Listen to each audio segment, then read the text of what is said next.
Actually, yung ginagawa ko, parating naman is earlier, di ba po? So, ikakanta ko na talaga siya para bumuka yung na siya. Kumbaga, magising na siya. Kumbaga yun na yung vocalization ko. And then rest again para at least relax na siya. Tapos para pag showtime na talaga, na siya. Kumbaga, anong tawag dito? Nauubusan ako ng vocabulary. Yung ready na siya. Ready na siya mag-perform. Banat.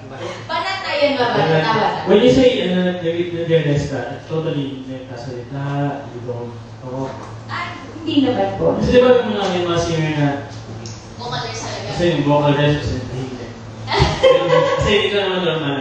Normal po. As much as possible, I still talk normal.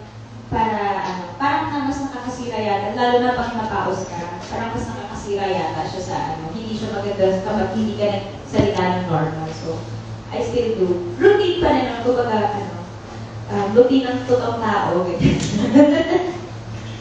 Sabi nila parang lahat ng kanta ay nakakanta mo. Ikaw, is there a particular song na tingin mo hindi mo kaya kantahin? Or is that a song that you really find so difficult to sing? Ewan ko ba, hirap na hirap talaga ako sa bleeding love. Totoo, di ba? Lagi ko sinasabi to. Kasi, kung narinig niyo po kasi, di ba, yung boses ko po kasi is parang masyadong matilis kahit nagsasalita. So, may mga kanta po na pag nasa mid-range, for me, yun yung nahihirapan ako. Kasi mas sanay yung boses ko na laging nasa taas. Or dapat mas mababa siya sa mid-range. Parang nahihirapan ako kapag yung sakto lang. So, yun po. Yung halumos pa lang. Last na lang. Anong nakikirap?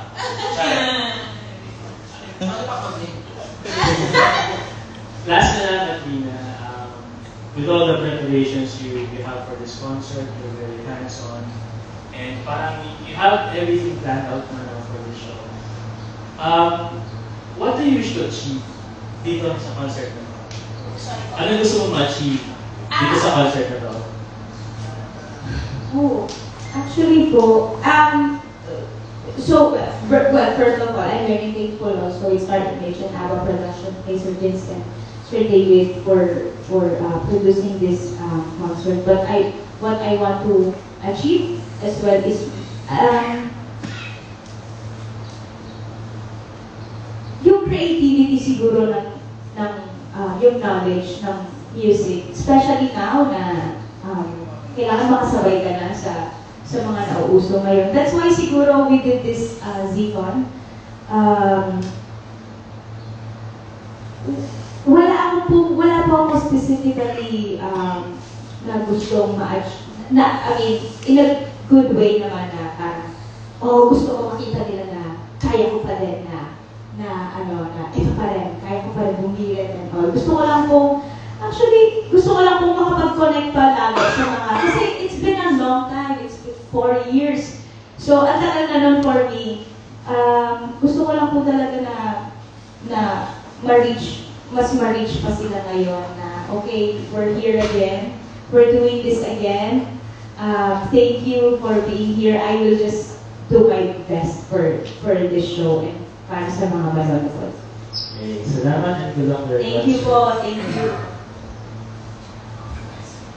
Pasama ko yung meeting na po.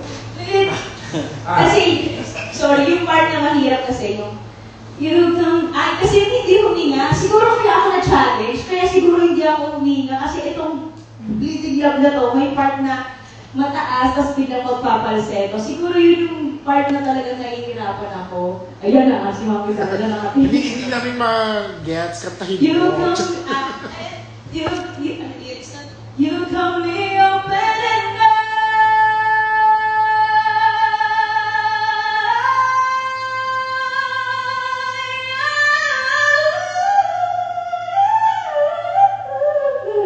usually, hindi ako nakaubusan ng hininga.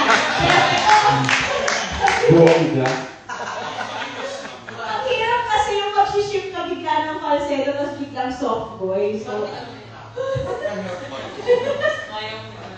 Hi, good afternoon, Katrina. hello po. from Suklay Diba, tapos aware ka na ba na 55 million na ang views ng iyong lason mong halik? Hindi po, kayo lang po nagsabi. Sige lang sa YouTube, pakicheck nila. Very accurate yun. Lason mong halik. Ayan. Oo, and so ang ayaw na nilakbay mo for this song kasi kinakanta to sa buong Pilipinas. So aware ka na ba na ganito nakasikat yung kanta mo? Lason mong halik. Isa pa po yung lason mong halik na yan. Kasi nung i-record ko po siya, kakapanganak ko lang po nun sa son ko.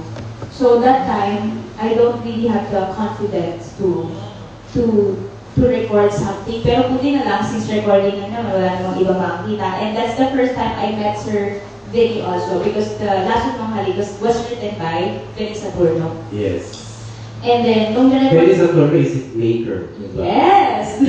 So napabila ka na doon sa mga pinasikat niyang singer, diba? Ay, opo, actually. And that time, sabi ko, kaya ko ba? Kaya ko kaya to? So, we record. Tapos, ang nagkagawa ko, as in, globo, kasi nga nakapanganak ko lang po. And then, nung time din na yun, parang hindi pa ako fully recovered sa Bell's palsy ko. So, mayroon pa akong, I still had a hard time na mag-pronounce ng P, F, B, V.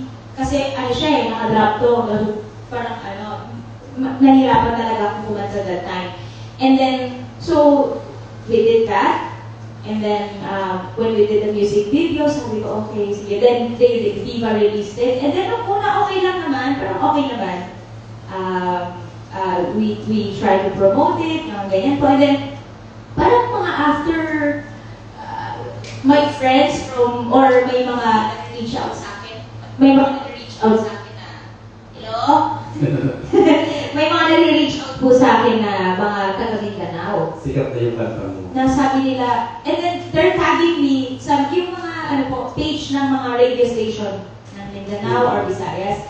Number 1, Lason Mong Halik, ganyan. Number 1 daw sa most requested. Sabi ko, oh, it's doing good. Pero sa Mindanao, and which is okay kasi malawak din ang reach ng yung mga Visayas. So, after po nun, they keep on tagging me, tapos may mga nagme-message siya kina, huy, sikat na sikat yung kanta mo dito. Sabi sa akin, hindi ko alam, di naman ako taga dyan. And then there was this one time na I did a show somewhere in Mindanao, nakalimutan ko po. Sabi ko, sige nga, try ko nga kantahin yung Lason Mong Halik. Kasi sabi nila, sikat daw dun eh.